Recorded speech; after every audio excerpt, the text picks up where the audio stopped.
এতে গ্যাস হবে না তো। আর এতে মুখরুচি, জ্বর হলেও মুখটা রুচি আসবে।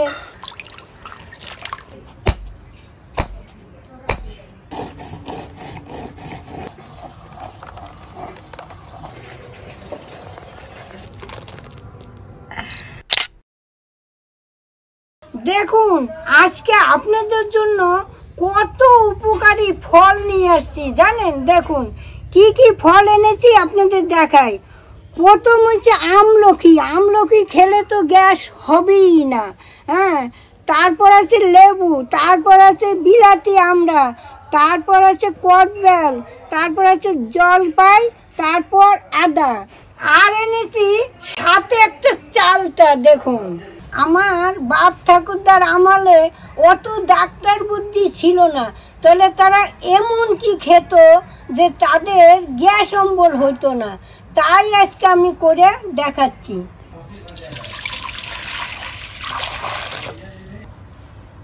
এই দেখুন এই চালটাটা কাটার অনেক নিয়ম আছে, কিন্তু অনেকে কাটে এরকম ফালি দিয়ে জানেন। আর আমি দেখুন পাটটা কিভাবে বের করি। এই পাটে পাটে পাটে পাটে বেরোবে। এই দেখুন বটি দাঁড় গেল নাকি চালতে কাটতে না? এই চালটা তো তোমার দিয়ে শক্ত, তুমি পারবে কাটতে? এই দেখুন পাট বেরিয়ে গেল। এই যে এইভাবে পাটে পাটে কাটতে হবে। এই যে আবার আর একটা পাট, এই যে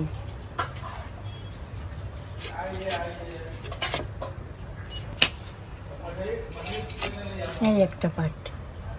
ওটা এরকম ভাবে না কেটে তো মাঝখান দিয়ে কেটে দিলে হয় একবারে। মাঝখানে দিয়ে অনেকে কাটে। এই পাটে পাটে বের করলে এই যে এই একটা পাট। এই না না আমি সেটা বলছি না, বলছি মাঝখান দিয়ে কেটে নিলে কি সমস্যা হয়?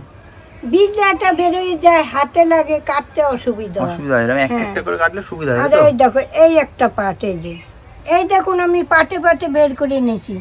আর এই দেখুন এই যে এইরকম ভাবে কাটলে বীজলাটা বেরিয়ে যায়, চালতে কাটতে অসুবিধা হয়।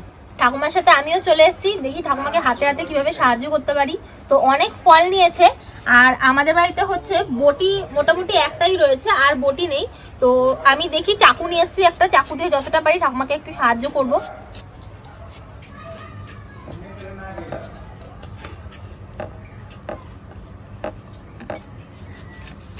ঠাকুমা দেখো তো আমলকিগুলো এইভাবে কাটবো ছোট ছোট করে, না আরো ছোট করবো? না এরকমই কাট।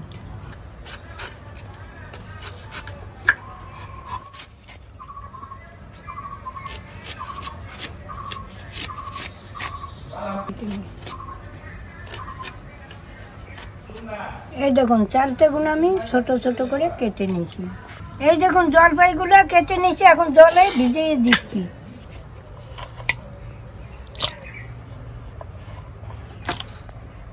আজকে যে জিনিস রান্না করছি, এতদিন যে মাছ মাংস রান্না করছি তার থেকেও এইটা ভালো জানেন। হ্যাঁ ঠাকুমা এটা একদিকে ভালো, কেন বলো তো, এখন ইয়াং ইউথ সব ঘরে ঘরেই গ্যাস অম্বল লেগেই থাকে। এতে গ্যাস হবে না তো। আর এতে মুখরুচি, জ্বর হলেও মুখটা রুচি আসবে। কি সর্দি লাগলে খেতে ইচ্ছা করলো না, তা তো মুখের রুচি আসবে। আর এটা খাওয়া ভালো তো। ঠাকুমার ডাক্তারের খরচা বাঁচিয়ে দিচ্ছে। হ্যাঁ ডাক্তারের খরচাও বেঁচে যাবে। আমার কথা যদি একটু টুকটুক শোনেন, এটা গ্যারান্টি দিয়ে বলছি আমি। ঠাকুমা এটা কি এক ধরনের টোটকা? হ্যাঁ বাংলাদেশে পুরনো দিনের টোটকা। হ্যাঁ আমরা তো এই করতাম, লতা পাতা এগুলা খেতাম। হ্যাঁ অত তো বড় বড় ডাক্তার ছিল না, এই খাইয়ে খাইয়ে মানুষ হতাম। আজকে ঠাকুমা যেই জিনিসটা বানাচ্ছে এগুলোর মধ্যে কিন্তু প্রত্যেকটার মধ্যে ভরপুর পরিমাণে ভিটামিন রয়েছে, ভিটামিন সি রয়েছে। আর এই জিনিসটা আমি ঠাকুমাকে বলেছি একটু বেশি করে বানাতে, কারণ এর আগে আমি খাইনি কোনোদিনও এটা। তো ঠাকুমাকে বলেছি একটু বেশি করে বানাতে, ফ্রিজে রেখে রেখে খাবো। আর এগুলো কিন্তু ভিটামিন সি যেহেতু রয়েছে, তো স্কিনের পক্ষেও কিন্তু এটা ভীষণ ভালো। এই যে আমড়াগুলো কেটেছি এগুলো কিন্তু সব বিলাতি আমড়া, খুব একটা টক হয় না, একটু মিষ্টি মিষ্টি হয়। দেখুন আপনারা জলের কালার পুরো চেঞ্জ হয়ে গেছে, একদম পার্পল কালার চলে এসছে। এখানে আরো কালার আসবে, আরো কালার আসবে। দেখো ঠাকুমা জলের কালার চেঞ্জ হয়ে গেছে পুরো বেগুনি বেগুনি, আবার হালকা কালো কালো জলে ভিজেই তো। এই দেখুন এই যে ফলটা না আপনারা ধুইয়াও কাটতে পারেন, জানেন আমি কেন কাটলাম বলুন তো? এই যে কষ্টটা না বেড়ে গেল, ওই জন্য আমি পরে ধুচ্ছো? হ্যাঁ, ওই জন্য আমি ধুয়ে নিলাম একটু। লেবুটা এখন কেটে নিচ্ছি, রস বের করে নেব।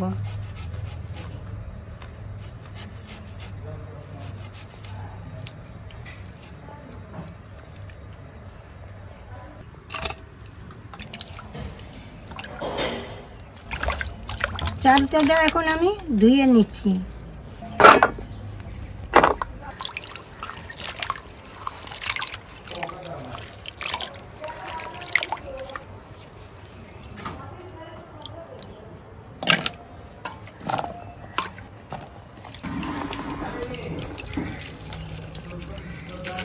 ঠাকুমা বললে এখন একটা মশলা ভাজবে, তো এর জন্য আমাকে কিছু মশলা নিয়ে নিতে বললো। তো একটা প্লেটে আমি সমস্ত মশলাগুলো আগে একসাথে ঢেলে নিই। প্রথমে দেবো 2 চামচ মতো জিরে, 1 চামচ মতো ধনে দিয়ে দিচ্ছি, গোটা ধনে দিয়ে দিচ্ছি, 1 চামচ মতো মৌরি, 1 চামচ মতো দিয়ে দিচ্ছি 5 ফোড়ন, আর দিচ্ছি 2টো শুকনো লঙ্কা। ঠাকুমা দেখো তো শুকনো লঙ্কা কি দুটোই দেবো না আরো একটা লাগবে? আরেকটা দেবো। 3টে মতো শুকনো লঙ্কা দিলাম। উনান ধরে গেছে, কড়াটা বসিয়ে দিচ্ছি। এই 3টে শুকনো লঙ্কা দিয়ে দিচ্ছি। শুকনো লঙ্কাগুলো হালকা ভেজেছি, এখন আমি সব মশলাগুলো দিয়ে দিচ্ছি।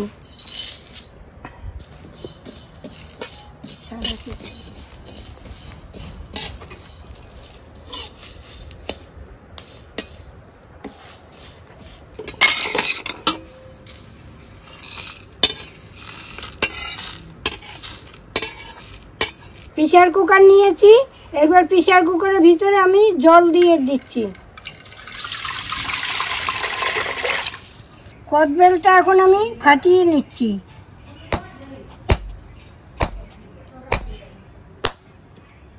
বাবারে, ফাটছো না কেন রে? হ্যাঁ, এর তো ফেটেছ। খুব ভালো হয়েছে, দেখ কি সুন্দর। এবার চেঁচেও দিয়ে দিচ্ছি। কদবেল মাখা আর মুসুরির ডাল হিব্বি লাগে, ও জিভে জল এসে গেল রে। এই দেখুন এতটা পরিমাণ তেঁতুল দিয়ে দিচ্ছি। এবার চালটাগুলা দিয়ে দিচ্ছি। বাকি সব ফলগুলা কাটা, সেগুলো আমি সব দিয়ে দিচ্ছি।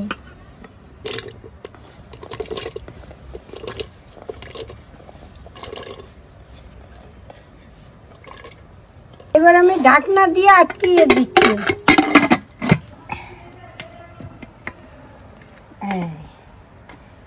এইবার বসিয়ে দিই, হইতে থাকুক। এইবার কটা ছিটি মেরে একটু গলিয়ে নিই, তারপর নামিয়ে নেব।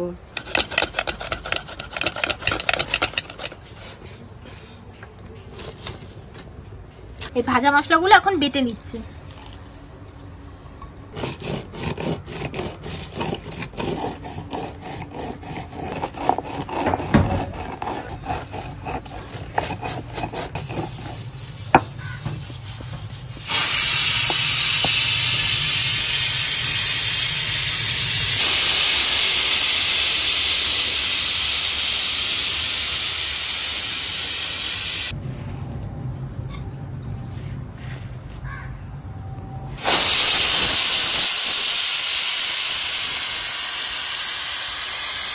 এখন হয়ে গেছে, এখন আমি একটু নামিয়ে নিচ্ছি।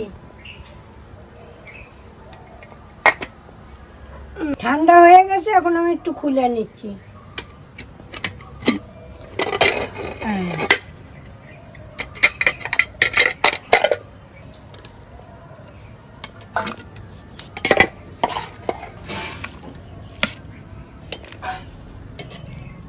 যাই, এইটা এখন একটু মিক্সচারে ঘুরিয়ে নিয়ে আসি, তারপর ছেঁকে নেব।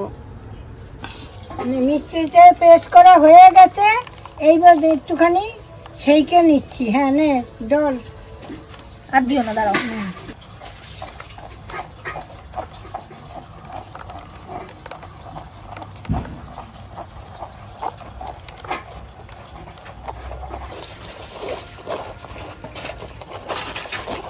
আমরা তো এখন অনেকগুলো ফল নিয়েছিলাম, তো তো একেবারে মিক্সিতে ধরেনি, তো আমরা দুবারে এই জন্য পেস্ট করে নিয়েছি মিক্সিতে। এবার এইটার এখন আমি জাল দেব, ফুটবে কিন্তু টকবক টকবক করে, সামাল দিতে কষ্ট। পরিমাণ মতো নুন দিয়ে দিচ্ছি, এইবার আদা কষাটা দিয়ে দিচ্ছি, এবার লেবুর রসটা দিয়ে দিচ্ছি, এইবার আমি পরিমাণ মতো চিনি দিয়ে দিচ্ছি,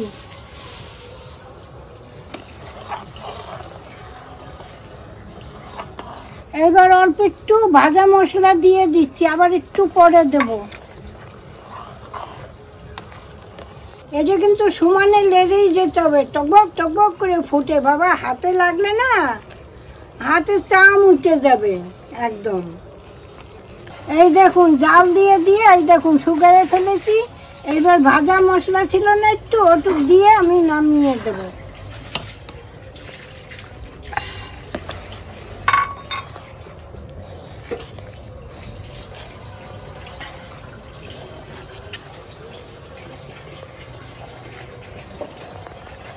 এইবার আমি নামিয়ে নিচ্ছি, এইবার আমি ঢেলে নিচ্ছি। দেখ তো একটু খেয়ে কেরম হয়েছে, দেখ দাও, আগেকার যুগের রান্না, নে খেয়ে দেখ। আমরা আজকে দুপুরবেলা একটু খাওয়া দাওয়ার পর তারপর ভিডিও করতে বসেছিলাম, তো দেখুন এদিকে সন্ধ্যা হয়ে গেছে আর অন্ধকারও নেমে এসছে। একটু খেয়ে দেখি।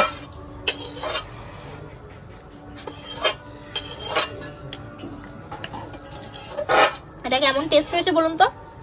ওই যে দোকানে একটা পাচন পাওয়া যায় না, একটু কালো কালো দেখতে হয়, যেগুলো ট্রেনেও বিক্রি করে, তো অনেকটা ওরকম স্বাদ হয়েছে। টক মিষ্টি আর হচ্ছে একটু হালকা ঝাল ঝাল রয়েছে, যেহেতু শুকনো লঙ্কা দিয়েছে। চবনপ্রাশ, ঠাকুমা চবনপ্রাশের কথা বলছে। ঠাকুমা কি প্রাশ বলো একটু? চবনপ্রাশ। কি প্রাশ? চবনপ্রাশ। হ্যাঁ, চবনপ্রাশ। চবনপ্রাশ। তো খেতে ভালো লাগছে, বেশ একটু টক টক লাগছে। এই যে আমি যে রান্নাটা করলাম না, আপনারা এই রান্নাটা অবশ্যই করে খাবেন। সে খাওয়ার পর 1 চামচ করে খাবেন, দেখবেন খুব ভালো লাগবে, মুখে রুচি আসবে।